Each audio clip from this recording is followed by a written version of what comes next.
नमस्कार दोस्तों, कैसे हैं आप लोग। 26 सितंबर 2023 के डेली एडिटोरियल और करंट अफेयर्स एनालिसिस में आपका स्वागत है।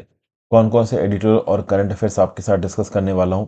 एक, कावेरी वाटर मैनेजमेंट अथॉरिटी का जो डिसीजन है कि 5000 क्यूबिक फीट ऑफ वाटर पर सेकेंड आप डेली के बेसिस पे तमिलनाडु को रिलीज करिए, कर्नाटका को। इस बात को लेके जो पॉलिटिक्स हो रही है, इसको लेके आज के एडिटोरियल में भी दोस्तों एक आर्टिकल है, और इसको लेके आज के करंट अफेयर्स में भी एक बहुत ही डिटेल्ड आर्टिकल है। ये दोनों ही हम लोग यहाँ पे डिस्कस करने वाले हैं। अगर हम नीचे की तरफ जाएंगे तो कावेरी वाटर कोनड्रम करके एक आर्टिकल आज करंट अफेयर्स में भी है, तो ये दोनों देखेंगे। इसके साथ साथ अजरबैजान और आर्मेनिया के बीच में जो लड़ाई हुई, अजरबैजान को रिस्पेक्ट करना चाहिए ऑटोनॉमी ऑफ आर्मेनियन पॉपुलेशन, लेकिन आर्मेनिया और अजरबैजानीज के बीच में बहुत ज्यादा एथनिकली आप कह लो डिसोनेंस है। तो किसी भी प्रकार का रिस्पेक्ट आर्मेनियन पॉपुलेशन को अजरबैजान की तरफ से मिलेगा, इस बात के चांसेस ना के बराबर है।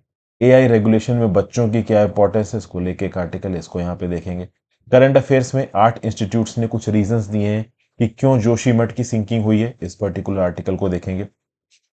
प्राइवेट कोचेज में सेफ्टी रूल्स को टाइटन किया गया है, और अभी रिसेंटली क्या हुआ था कि एक इंसान गैस सिलेंडर ही लेके आ गया और अपनी जर्नी के दौरान खाना बना रहा था। तो इन सब चीजों में ओवरऑल अगर आपको खाना ऑर्डर करना है तो या तो आप पेंट्री कार से ऑर्डर करोगे और पेंट्री कार में फ्लेमलेस कुकिंग होगी, या फिर आईआरसीटीसी से ऑर्डर करोगे, स्टेशनों पर रुक के खाना आएगा। तो दो ही तरीके होंगे। फिलीपींस ने, जो चाइना ने बैरियर लगाया था स्कारबोरो शोल में, इसको यहाँ पर हटा दिया गया, इस आर्टिकल को देखेंगे। नेशनल रिसर्च फाउंडेशन किस प्रकार से इंडिया को मदद देगा साइंटिफिक रिसर्च में, साइंटिफिक रिसर्च को कैसे अप्रोच करना है, इसको लेके एक आर्टिकल है।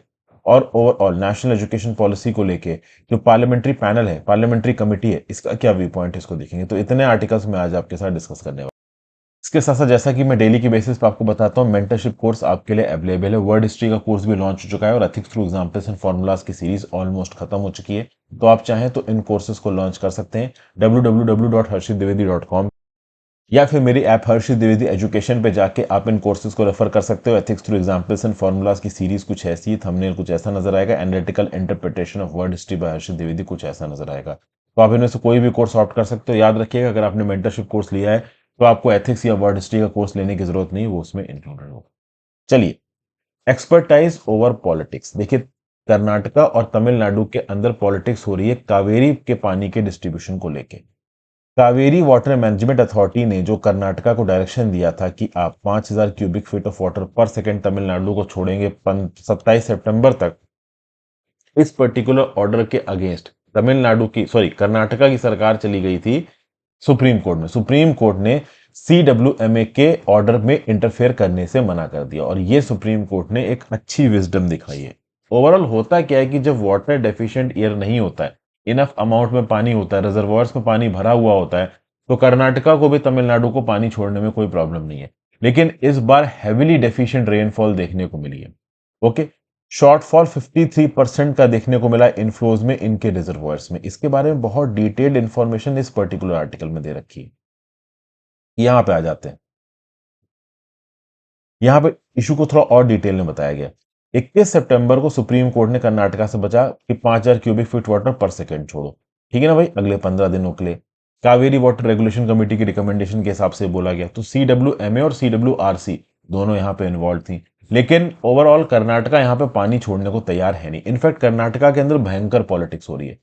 22 सितंबर को पुलिस ने कुछ एक्टिविस्ट को अरेस्ट किया। ये activist federation of Karnataka farmers association के थे मैसूरू में। क्यों? क्योंकि इन्होंने मैसूरू जिला पंचायत में घुस के अर्बन डेवलपमेंट मिनिस्टर बायराथी सुरेश को किडनैप करने की कोशिश की, उनको परेशान करने की कोशिश की, उनको घेर लिया। अगले दिन बहुत सारी शॉप्स और बिजनेस एस्टेब्लिशमेंट मंडिया में बंद हो गई।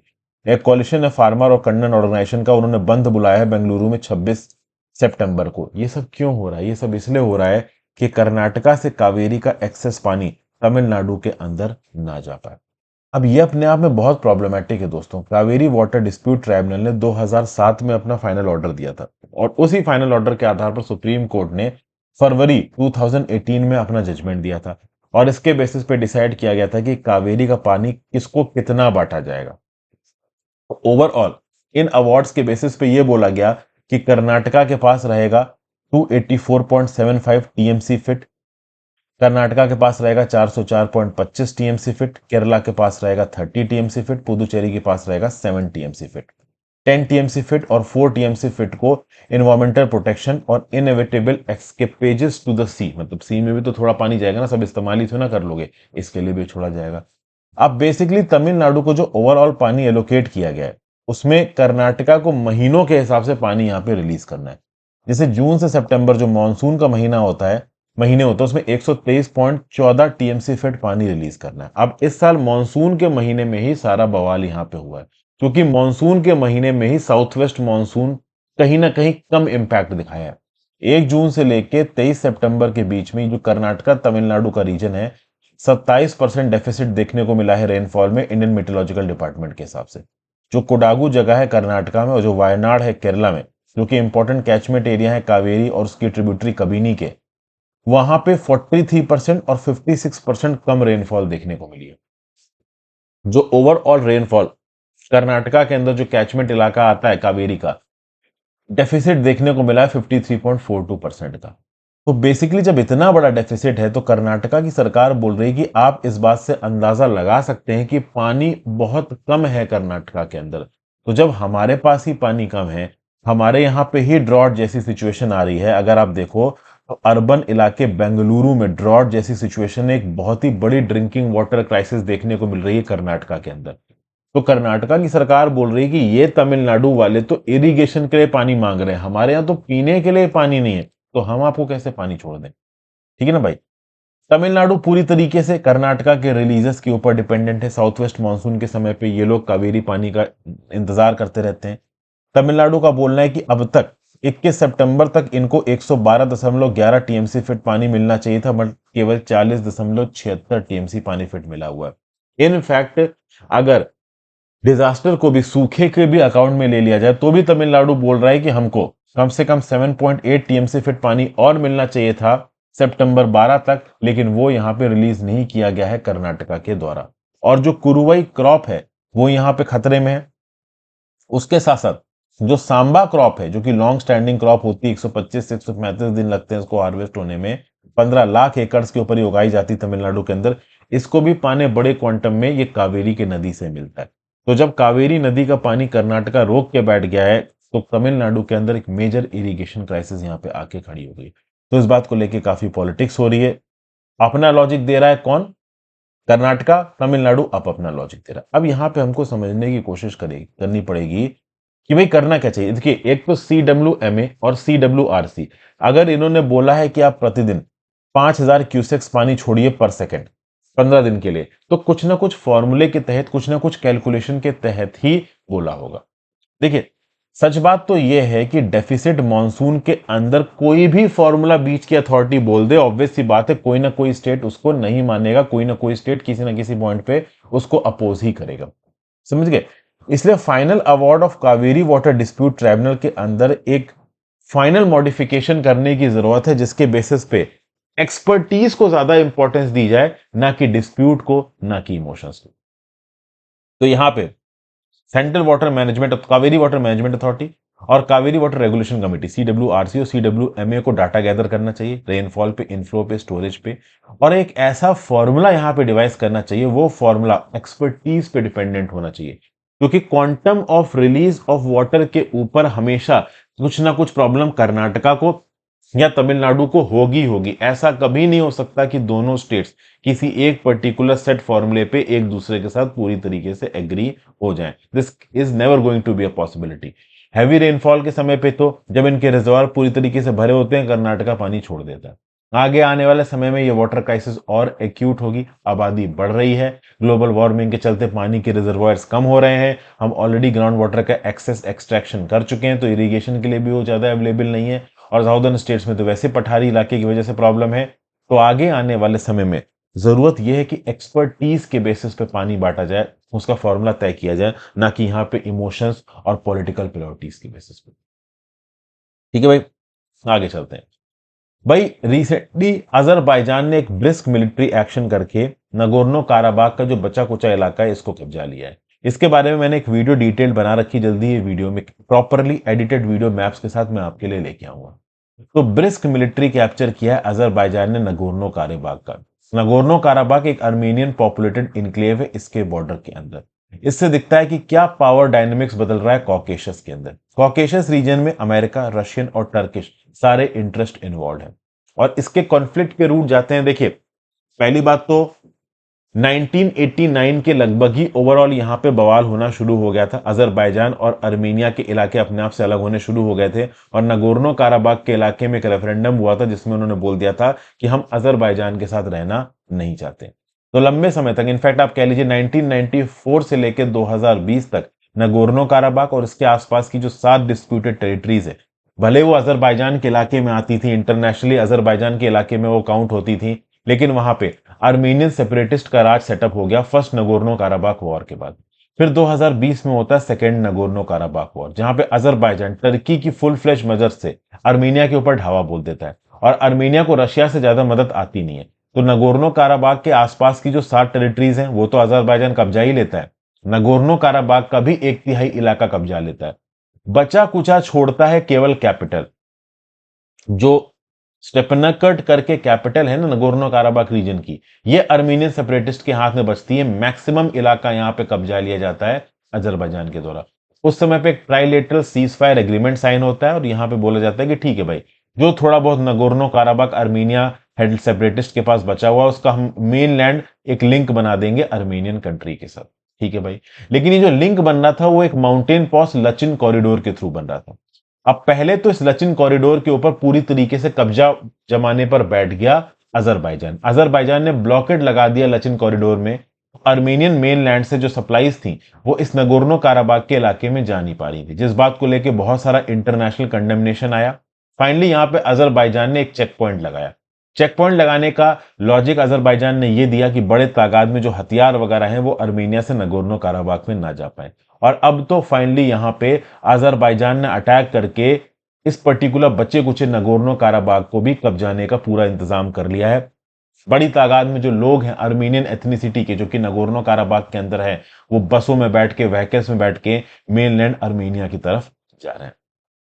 और खास बात यह कि इस एक्सेस, आप कह लो ऑक्यूपेशन को करने के लिए अजरबैजान को टर्की ने फुल फ्लैश सपोर्ट किया है, लेकिन अर्मीनिया के सपोर्ट में कोई नहीं आया। मैं आपको बता दूं दोस्तों, अर्मीनिया एक लैंड लॉक्ड कंट्री है, इसके पास समुंदर का एक्सेस नहीं है। तो सबसे बड़ा डिसएडवांटेज तो अर्मीनिया के पास ये है।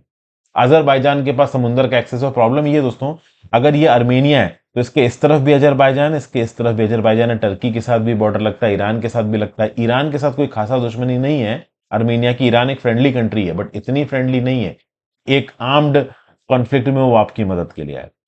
तो ये सब यहाँ पे चल रहा है। तो बेसिकली इस आर्टिकल के एंड में यही बोला जा रहा है कि अजरबैजान को थोड़ा रिस्पॉन्सिबली यहाँ पे एक्ट करना चाहिए। नगोर्नो काराबाग के इलाके में जो अर्मीनियन पॉपुलेशन है उसको प्रॉपर तरीके से ऑटोनॉमी देनी चाहिए। अगर आप ऑटोनॉमी नहीं दोगे तो इस इलाके में रहने वाले लोग कभी आपके देश को रिस्पेक्ट नहीं करेंगे, वो कभी ना कभी बवाल करेंगे, लोकल रेजिस्टेंस करेंगे, वॉलेंट अपोजिशन होगा ही हो। ये बात यहाँ पे बोली जा रही है। ठीक है, आगे चलते हैं। इसकी डिटेल्ड वीडियो आएगी, आपको पूरी तरीके से ये नगोर्नो काराबाग की कॉन्फ्लिक्ट और उसकी हिस्ट्री समझ में आ जाएगी। आगे चलते हैं। चिल्ड्रन अ की मिस डेमोग्राफिक इन एआई रेगुलेशन। भाई देखिए, इंडिया ने होस्ट की है first ever global summit on artificial intelligence इस अक्टूबर में, मतलब करने वाला है। ठीक है ना।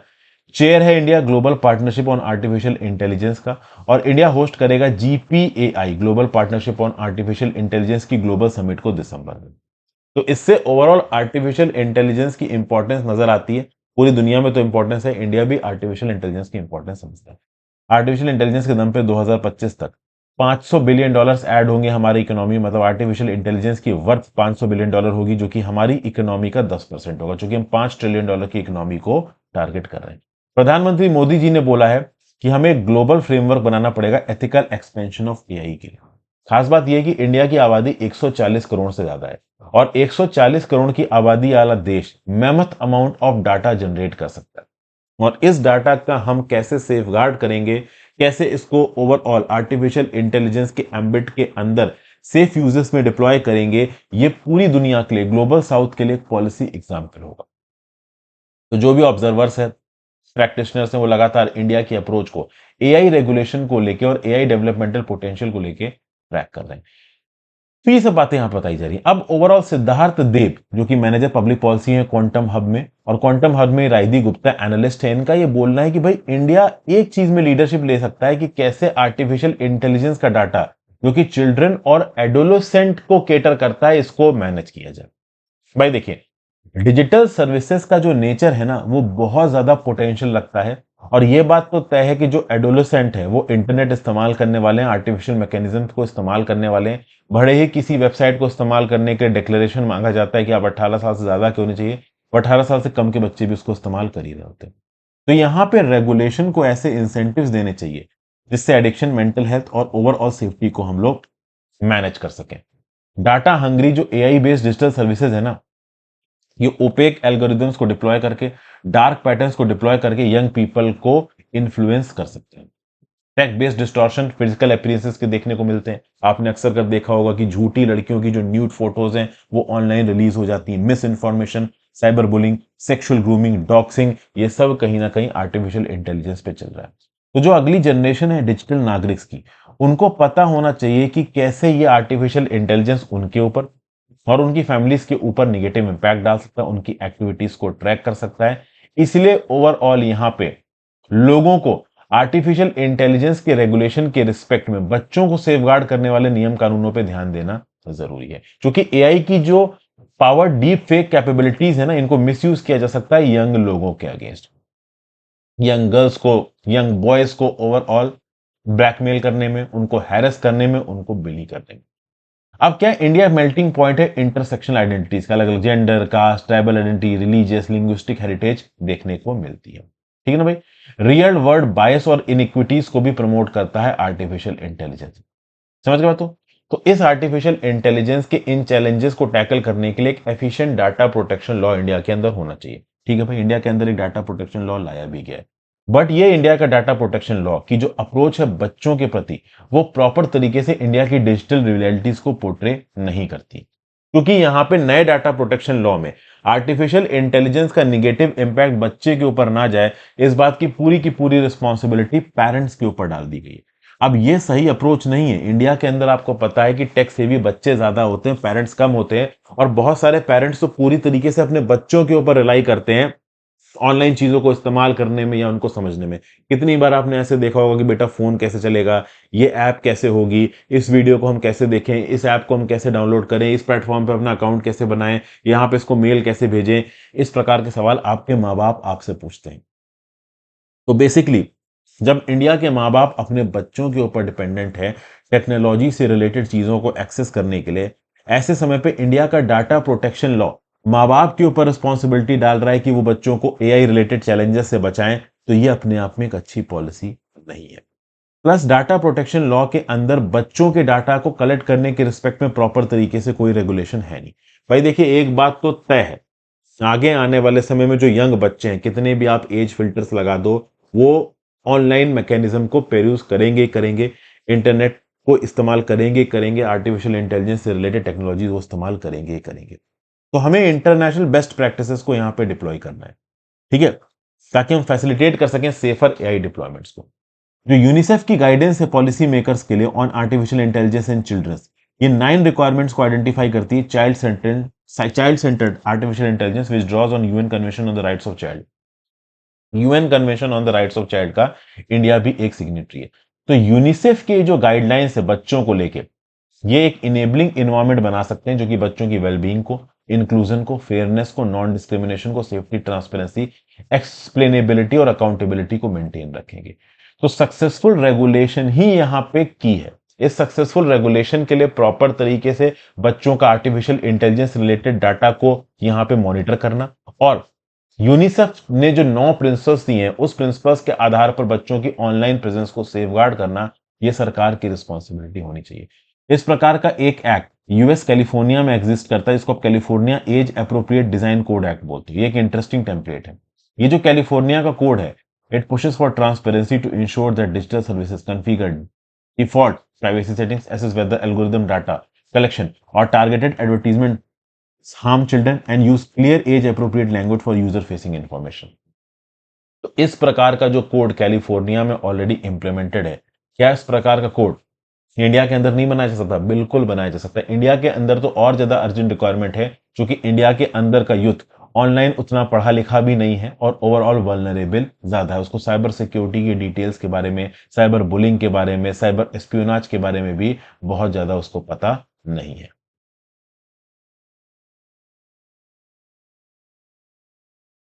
फिर इंडियन अथॉरिटीज को यहाँ पे इनकरेज करनी चाहिए रिसर्च जो कि कलेक्ट करती है evidence on the benefit and risk for AI for India children and adolescent.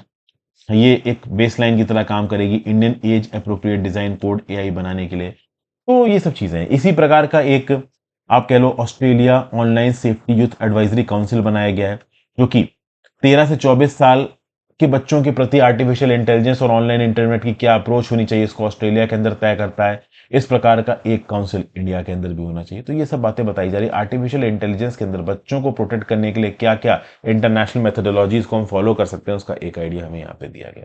Mentorship course के बारे में शुरुआत में आपको बता चुका हूँ दोस्तों। मेंटरशिप कोर्स आप चाहें तो ज्वाइन कर सकते हैं। यहाँ पे बहुत ऑर्गेनाइज तरीके से चीजें आपको पढ़ाई जाती हैं, सिखाई जाती हैं। डेफिनेटली आपकी प्रिपरेशन में ये मेंटरशिप कोर्स बहुत काम आएगा। फिर आ जाते हैं करंट अफेयर्स में।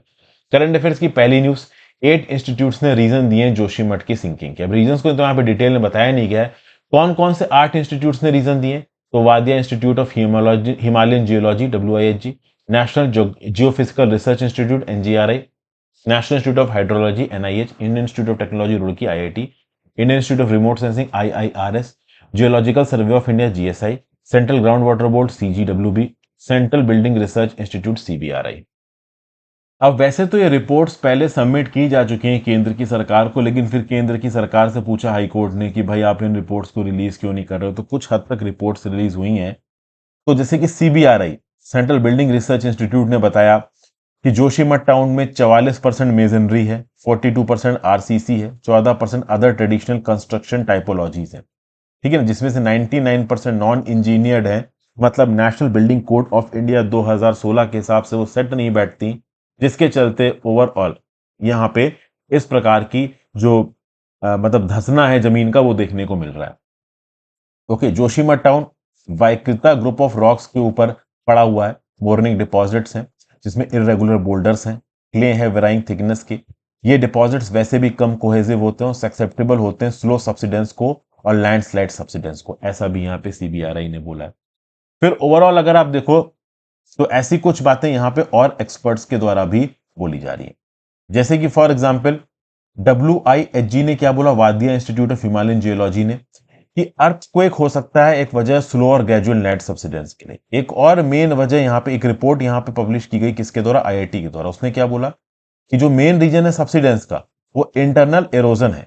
क्या होता है, सबसरफेस ड्रेनेज, सरफेस के नीचे जो पानी बह रहा है और वो पानी किसी भी वजह से बह सकता है।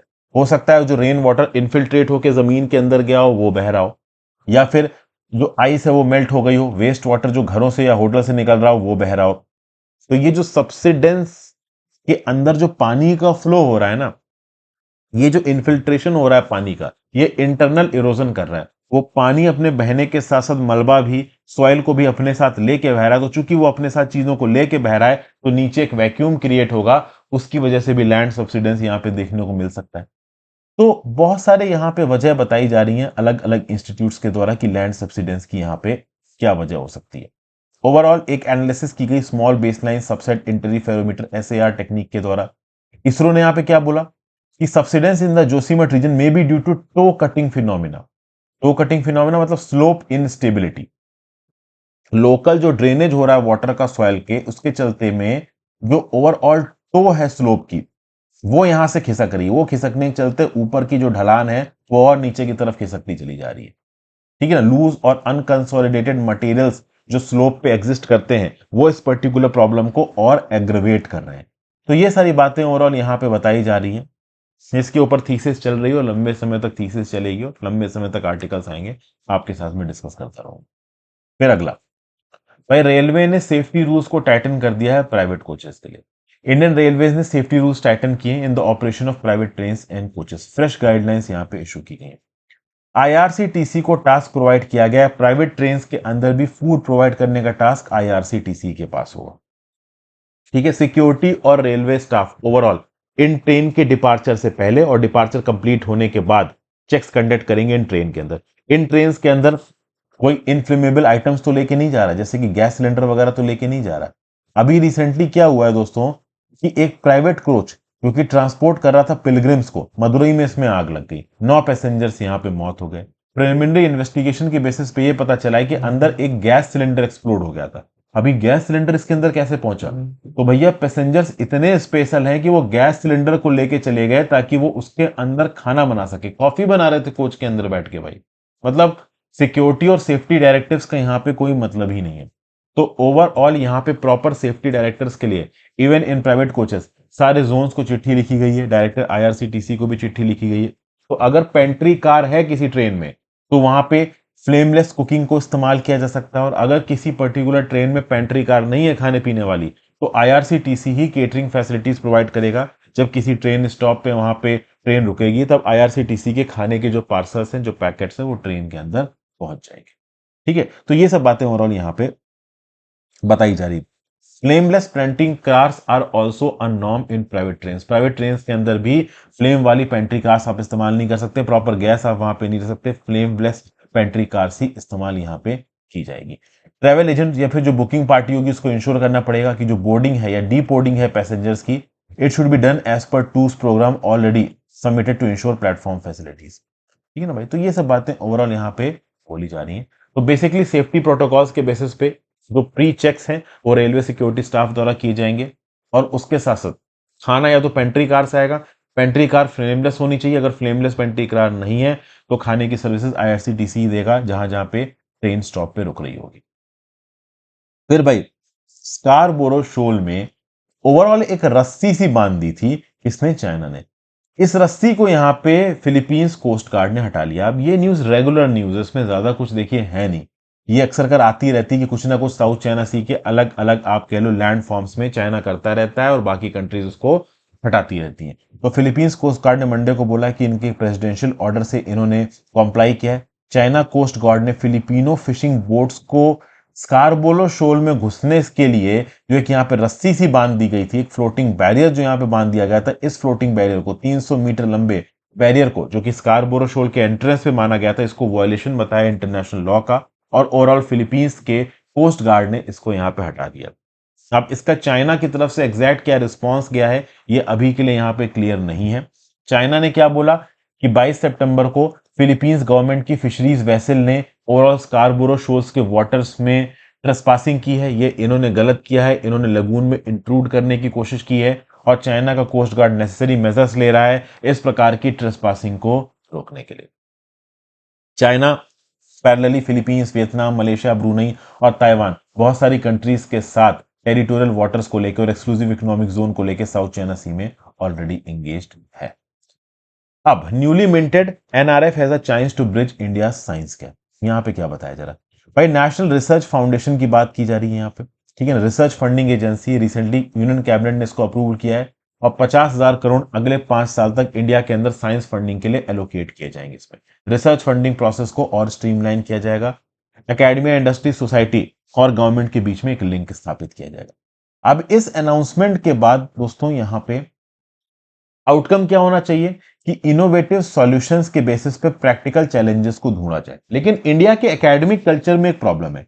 इंडिया के एकेडमिक कल्चर में जो भी साइंटिस्ट साइंटिफिक इनोवेशंस में इन्वॉल्व हैं, वो साइंटिफिक इनोवेशन अपने इंटरनल एकेडमिक प्रायोरिटीज के आधार पर करते हैं, उससे मिलने वाले इंसेंटिव्स के आधार पर करते हैं। कभी भी ये लोग इनोवेशन सोशल प्रॉब्लम्स और चैलेंजेस को सॉर्ट आउट करने के लिए नहीं करते हैं, अनटिल एंड अनलेस एक प्रिसाइज डायरेक्टिव ना दिया जाए कि मान लो ministry of tribal affairs Indian institute of technology को, इंडियन इंस्टीट्यूट ऑफ साइंस को ये बोलता है कि भाई इस पर्टिकुलर जगह पे ये प्रॉब्लम हो रही है गैस एमिशंस में या फिर कह लो वेहिकुलर एमिशंस में, आप इसको सॉर्ट आउट करने के लिए कोई इनोवेशन लेके आइए। तो स्पेसिफिकली उस प्रोजेक्ट पे काम किया जा रहा हो तो एक अलग बात है, नहीं तो ज्यादातर केसेस में जो साइंटिफिक रिसर्च होती है वो इंटरनल एकेडमिक प्रायोरिटीज और इंसेंटिव्स के आधार पर होती है। एक प्रोमिनेंट नैरेटिव फंडिंग रैशनल्स को लेके ये है कि relevance and utility of research work should not matter. मतलब जब भी साइंटिफिक रिसर्च इंडिया के अंदर हो रही है उसके रेलेवेंस और यूटिलिटी को आप क्वेश्चन मत करो, क्योंकि कई बार साइंटिफिक रिसर्च में बहुत पॉजिटिव रिजल्ट्स इस बेसिस पे निकल आते हैं और बहुत अनएक्सपेक्टेड होते हैं। मतलब कई बार क्या होता है कि एकेडमिक स्कॉलर्स अपने दिमाग से कुछ साइंस एंड टेक्नोलॉजी में इनोवेशन कर रहे होते हैं और उसके बेसिस पे जो आउटपुट निकलता है वो इतना ज्यादा काम का होता है जितना हमने एक्सपेक्ट भी ना किया हो। तो बेसिकली वेनेवर बुश का 1945 का जो एडवोकेसी पेपर है, science the endless frontier, we ought to let free play the free intellects, मतलब साइंटिस्ट को इनोवेशन करने दो उनके हिसाब से, आप उनके काम में इंटरफेयर मत करो, इसी को आप बोल रहे हो the endless frontier, free play of free intellects. समझ गए?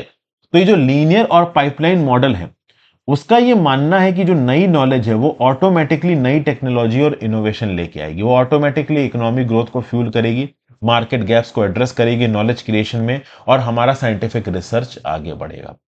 मतलब आप ओवरऑल इन रिसर्च स्कॉलर्स के ऊपर किसी प्रकार की कंडीशंस को इंपोज मत करो, इनको अपने हिसाब से आप साइंटिफिक रिसर्च करने दो, रिसर्च एंड डेवलपमेंट में इन्वॉल्व होने दो, क्योंकि नई टेक्नोलॉजीज ऑटोमेटिकली इन डिस्कवरीज से निकल के आएंगी। कई सारी टेक्नोलॉजी जैसे कि genome sequencing, medical diagnostics, construction में इस्तेमाल होने वाले मटेरियल्स और अलग अलग गुड्स को हमने इसी टेक्निक पाइपलाइन मॉडल के बेसिस पे इजाद किया। ठीक है, लेकिन 2016 में एक और पेपर रिलीज हुआ था, saving science, Arizona state university professor of science and society Daniel Sarewitz ने इसको लिखा था। इन्होंने बोला कि पोस्ट वॉर यूएस के अंदर, ठीक है ना, क्यूरोसिटी की वजह से कम और जो टेक्नोलॉजिकल डिमांड थी डिपार्टमेंट ऑफ डिफेंस यूएस की, इस डिमांड के चलते साइंटिफिक इनोवेशन ज्यादा हुआ है। डिपार्टमेंट ऑफ डिफेंस ने जो भी साइंस के साथ एंगेजमेंट किया है, वहां पे free play of free intellect नहीं हुआ है, रिक्वायरमेंट के आधार पर साइंटिस्ट से बोला गया है कि आप इस सॉल्यूशन को ढूंढो और ओवरऑल सॉल्यूशंस मिले हैं। डिपार्टमेंट ऑफ डिफेंस ने क्रिटिकल इन्वेस्टमेंट और डायरेक्शन प्रोवाइड किया फंडामेंटल रिसर्च में, फिर चाहे वो फिजिक्स हो, मॉलिक्यूलर बायोलॉजी हो, इन्वेस्टमेंट्स करी और उसके बेसिस पे कंप्यूटर्स को इजाद किया गया 1950s में। कंप्यूटर साइंस को एक एकेडमिक डिसिप्लिन की तरह डेवलप किया गया। इसी आधार पर एक कैलकुलेटेड और डायरेक्टेड वे में रिसर्च को फंड किया गया मैसाचुसेट्स इंस्टीट्यूट ऑफ टेक्नोलॉजी में, स्टैनफोर्ड यूनिवर्सिटी में। इसके बेसिस पे ही एक कोऑर्डिनेटेड डायरेक्शन के साथ ही आपने वर्ल्ड वाइड वेब को बनाया। समझ गए? तो यूएस का नेशनल साइंस फाउंडेशन भी ओवरऑल डायरेक्टेड हिसाब से यहां पे चीजों को डेवलप करता है। तो दो व्यू पॉइंट निकल के आ रहे हैं, एक तो पाइपलाइन मॉडल को फॉलो कर रहा है कि भाई ओवरऑल आप इंटेलेक्ट्स को, साइंटिस्ट को अपने हिसाब से चीजें करने दो, वो कुछ ना कुछ अच्छा ही ढूंढेंगे। दूसरा तरीका क्या है कि भाई ओवरऑल प्रॉपर तरीके से आप डायरेक्शन दो साइंटिफिक रिसर्च को, उसी चीज के लिए पैसा एलोकेट करो, तब जाके वो कुछ अच्छा ढूंढेंगे। जैसे कि 1928 में अलेक्जेंडर फ्लेमिंग एक बैक्टीरियोलॉजिस्ट थे सेंट मैरी हॉस्पिटल लंदन में, उन्होंने एक मोल्ड को आइडेंटिफाई किया जिसको बोला गया पेनिसिलियम नोटेटम। इसने स्टेफोलोकस की ग्रोथ को रोका, एक बैक्टीरियल जीनस था जो कि सोर थ्रोट को कॉज करता है। ठीक है, तो ये थोड़ा आप कह सकते हो गलती से हुआ, लेकिन इनकी पब्लिकेशन के बाद 10 साल लग गए दोस्तों। 10 साल बाद 1939 में जाके फ्लेमिंग नोट के एक डेकेड के बाद प्रॉपर तरीके से पेनिसिलिन ड्रग को बनाया गया। तो डेफिनेटली यहां पे अलेक्जेंडर फ्लेमिंग ने ये जो पर्टिकुलर मोल्ड था इसको एक्सीडेंटली डिस्कवर कर दिया हो। एक्सीडेंटली मतलब अपनी ओवरऑल हरफरमौला अप्रोच से, अपनी फ्री इंटेलेक्ट अप्रोच से, लेकिन एक्चुअली में इसको दवाई में कन्वर्ट किया गया एक डिकेड के बाद, जब प्रॉपर तरीके से एक लाइफ सेविंग ड्रग को बनाने की कोशिश की जा रही थी। तो हर बार फ्री इंटेलेक्ट वाली आइडियोलॉजी काम नहीं देगी, कई बार आपको एक प्रॉपर कोऑर्डिनेटेड रिसर्च डायरेक्शन में काम करना पड़ेगा अगर आपको रिजल्ट्स चाहिए तो। फिर आज की डेट में कुछ और realistic models of innovation exist करते हैं, जैसे कि एक नया इनोवेशन मॉडल 1980s में निकल के आया था जिसको नेशनल इनोवेशन सिस्टम बोला गया। ये मॉडल इस आइडिया पे बेस्ड है कि इनोवेशन एक फ्लोरिशिंग कंट्री को क्रिएट करेगा जहां पे कनेक्शंस होंगे, लर्निंग को प्रमोट किया जाएगा, सिस्टम्स, एंटरप्रेन्योरशिप को एम्पावर किया जाएगा। तो जापान, साउथ कोरिया का अपना खुद innovation led economic growth model है, जिसके चलते उन्होंने इंटरकनेक्टेड इनोवेशन सिस्टम बनाए हैं। ऑटोमोबाइल कंपनी सप्लायर्स के साथ जुड़ी हुई है, बेसिक साइंस। ओवरऑल अगर आप देखो तो इनकी 1970s 80s में तेज नहीं थी, उसके बाद भी अपने इनोवेटिव मॉडल ऑफ ग्रोथ के दम पे इन्होंने प्रोग्रेस दिखाई है। तो फिर एंड में क्या बोला जा रहा है कि भाई देखिए, साइंस एंड टेक्नोलॉजी डोमेन में, ठीक है ना, ओवरऑल हिस्टोरिकली कई बार फंडिंग एजेंसीज ने अपनी रिक्वायरमेंट के हिसाब से साइंटिफिक फील्ड को बोला कि आप ऐसा ऐसा करिए, इस डायरेक्शन में करिए, और उससे ग्रोथ मिली। और कई बार पाइपलाइन मॉडल के बेसिस पे भी हमने इंपॉर्टेंट इनिशिएटिव्स को यहां पे बनाया है। एक थर्ड इनोवेशन मॉडल क्या है कि भाई ट्रांसफॉर्मेटिव चेंज पे आपने फोकस किया, ओके ना, अलग अलग लेवल्स ऑफ इकोनॉमिक डेवलपमेंट किया। तो कुल में एंड में सारा आप इस आर्टिकल का ये समझ सकते हो कि पाइपलाइन मॉडल पे भी साइंटिफिक इनोवेशन होना चाहिए, साथ साथ रिक्वायरमेंट के हिसाब से एक कंट्री की डिपार्टमेंट या सरकार ओवरऑल अपने साइंटिफिक रिसर्चर्स को ये बोल सकती है कि आप ये काम भी करो। तो दोनों चीजों को हमें आगे लेके चलना है, पाइपलाइन मॉडल में भी आगे चलना है कि फ्री इंटरनेट अपने हिसाब से साइंटिफिक प्रोग्रेस पे ध्यान दे रहे हैं, at the same point of time सरकारी एजेंसीज और प्राइवेट एजेंसी जरूरत के आधार पे भी ओवरऑल रिसर्च और डेवलपमेंट को ड्राइव करने वाले इनिशिएटिव्स को लेके। फिर what are the findings of parliamentary panel on national education policy. भाई देखिए, पार्लियामेंट्री स्टैंडिंग कमेटी बनी थी एजुकेशन पे, इसको हेड कर रहे थे बीजेपी एमपी विवेक ठाकुर साहब। इन्होंने एक रिपोर्ट सबमिट की स्पेशल सेशन ऑफ पार्लियामेंट में on the implementation of the national education policy 2020 on higher education. इस रिपोर्ट ने सैलिएंट फीचर्स देखे एनईपी के इंप्लीमेंटेशन पे हायर एजुकेशन सेक्टर में, और इसके ऊपर प्रोग्रेस देखी। ये पैनल राज्य की सरकार के रिप्रेजेंटेटिव से मिला, यूनियन मिनिस्ट्री से मिला, हायर एजुकेशन इंस्टीट्यूशन से मिला, बाकी स्टेक होल्डर्स के साथ मिला। इस रिपोर्ट ने नोट किया कि 1043 यूनिवर्सिटी जो कि कंट्री में काम कर रही हैं, 70% स्टेट एक्ट के अंदर है, और 94% बच्चे जो ओवरऑल देश में पढ़ रहे हैं वो राज्य के अंदर है, राज्य की यूनिवर्सिटी के अंदर या प्राइवेट इंस्टीट्यूशंस के अंदर है। केवल 6% बच्चे सेंट्रल हायर एजुकेशन इंस्टीट्यूट के अंदर है। तो मतलब ये रिपोर्ट बताती है कि स्टेट्स का कितना बड़ा इंपॉर्टेंस है when it comes to providing higher education. फिर इस 31 नवंबर के पैनल ने पॉइंट आउट किया है कि किस प्रकार से डिसिप्लिन्स का रिजिड सेपरेशन होना चाहिए, लिमिटेड एक्सेस है हायर एजुकेशन का सोशियो इकोनॉमिक डिसएडवांटेज एरियाज में, हायर एजुकेशन इंस्टीट्यूट्स की कमी है इंडिया के अंदर जो कि लोकल लैंग्वेजेस पढ़ाते हैं, लिमिटेड नंबर है फैकल्टी का, लैक ऑफ इंस्टीट्यूशनल ऑटोनॉमी है, लेसर इम्फेसिस है रिसर्च पे, इनफेक्टिव रेगुलेटरी सिस्टम्स हैं, लो स्टैंडर्ड्स अंडर ग्रेजुएट एजुकेशन के। इन सब चीजों को सुधारने की जरूरत है। तो पैनल ने क्या क्या बोला, 2030 तक इंडिया की हर डिस्ट्रिक्ट में एक multidisciplinary higher education institution होना चाहिए। ग्रॉस एनरोलमेंट रेशियो को हायर एजुकेशन में 2018 में जो 26.8% था, 2035 तक 50% पे लेके जाना है। इस पैनल ने यूनियन गवर्नमेंट और स्टेट गवर्नमेंट से यह भी बोला कि आप एक्शन लीजिए, सूटेबल फंड्स को ईयरमार्क करिए socially and educationally disadvantage groups के लिए, क्लियर टारगेट सेटअप करिए higher gross enrolment ratio for SEDGs के लिए, जेंडर इम्बैलेंसेस को एचईआईज में कम करिए, फाइनेंशियल असिस्टेंस प्रोवाइड करिए, स्कॉलरशिप प्रोवाइड करिए एसईडीजीज को, ठीक है ना, कहां पे, पब्लिक और प्राइवेट एचईआईज में, higher education institution, socially economically development, ये डिसएडवांटेज ग्रुप्स हैं ये एसईडीजी। समझ गए बात को। फिर करिकुलम को ज्यादा इंक्लूसिव बनाइए, इंप्लॉयबिलिटी पोटेंशियल हायर एजुकेशन प्रोग्राम्स का आप बढ़ाइए, ठीक है ना, ज्यादा डिग्री कोर्सेज को पढ़ाया जाना चाहिए रीजनल लैंग्वेजेस में। इस पैनल ने यह भी रिकमेंड किया कि स्पेसिफिक इंफ्रास्ट्रक्चरल स्टेप्स लेने जरूरी है ताकि फिजिकली चैलेंज स्टूडेंट्स की जो एक्सेसिबिलिटी है टुवर्ड्स हायर एजुकेशन इंस्टीट्यूशंस ये बढ़ पाए, किसी भी प्रकार का डिस्क्रिमिनेशन हैरेसमेंट नहीं होना चाहिए, ठीक है। फिर कमेटी ने इस बात की भी तारीफ की है कि किस प्रकार से नेशनल एजुकेशन पॉलिसी को जम्मू एंड कश्मीर में इंप्लीमेंट किया गया है। Union territory Jammu and Kashmir पहली है इंडिया के अंदर ओवरऑल एनईपी को इंप्लीमेंट करने वाली 2022 में। सारे हायर एजुकेशन इंस्टीट्यूशंस ने जम्मू एंड कश्मीर में 2022 में एनईपी को इंप्लीमेंट कर दिया है। लाइफ लॉन्ग अपॉर्चुनिटीज मिलेंगी यहाँ पे स्टूडेंट्स को। इस कमेटी ने यह भी सजेस्ट किया है कि हायर एजुकेशन फाइनेंसिंग एजुकेशन का रोल यहाँ पे बढ़ना चाहिए। हायर एजुकेशन इंस्टीट्यूशंस के इंफ्रास्ट्रक्चर को सुधारने में हेफा का रोल यहाँ पे बढ़ना चाहिए, और हेफा को केवल सरकार से पैसे नहीं लेने, प्राइवेट सेक्टर से, फिलेंथ्रोपिक फाउंडेशन से, इंटरनेशनल फाइनेंशियल इंस्टीट्यूशन से, सबसे पैसे लेने, ताकि ओवरऑल फंड्स को और अफोर्डेबल बनाया जा सके हायर एजुकेशन इंस्टीट्यूशंस के लिए, ठीक है। एक जो सबसे इंपॉर्टेंट बात यहां पे इस पर्टिकुलर पार्लियामेंट्री स्टैंडिंग कमिटी ने बोली है वो है भाई multiple entry and multiple exit system. एक पर्टिकुलर एजुकेशनल प्रोग्राम में आपने एनरोल किया और 1 या 2 साल या 3 साल पढ़ने के बाद आपने अपनी जरूरत के हिसाब से उस मल्टीपल प्रोग्राम से आप एग्जिट कर गए और बाद में अपना काम वाम करके फिर 1-2 साल बाद आके अपने आप को एनरोल करा लिया आपने। तो जो इंडियन इंस्टीट्यूशंस हैं उनको प्रॉब्लम फेस हो सकती है मल्टीपल एंट्री और मल्टीपल एग्जिट सिस्टम को इंप्लीमेंट करने में। देखिए, मीमे सिस्टम जो है ना ये फ्लेक्सिबल लग सकता है, और इस particular multiple entry multiple exit system को जो कि इंडिया में इंप्लीमेंट करने की बात की जा रही है, बहुत सारे वेस्टर्न इंस्टीट्यूशंस को इंप्लीमेंट कर भी रहे हैं, लेकिन इंडिया के अंदर इंस्टीट्यूशंस को प्रॉपर तरीके से ट्रैक रखना पड़ेगा। अगर कोई बच्चा बीच में ओवरऑल एक कोर्स को छोड़ देता है और बाद में आके ज्वाइन करता है, तो ज्वाइन करने की क्या क्वालिफिकेशंस होंगी, क्या रिक्वायरमेंट्स होंगी, इन ट्रैफिक आउट ट्रैफिक को कैसे मैनेज करना है, ये चेक करना बहुत जरूरी है, क्योंकि इससे प्यूपल टिश्यू रेशियो बिगड़ जाएगा। कितने बच्चे बीच में छोड़ रहे हैं उसके हिसाब से कितने टीचर्स चाहिए, कितने टीचर्स नहीं चाहिए। एकदम से बाद में मिडवे बहुत सारे बच्चों ने ज्वाइन कर लिया तो इनफ टीचर्स हैं पढ़ाने के लिए नहीं। ये सब कुछ इश्यूज है जिनके लिए अभी के लिए हमारे हायर एजुकेशन इंस्टीट्यूशन इंडिया में तैयार नहीं।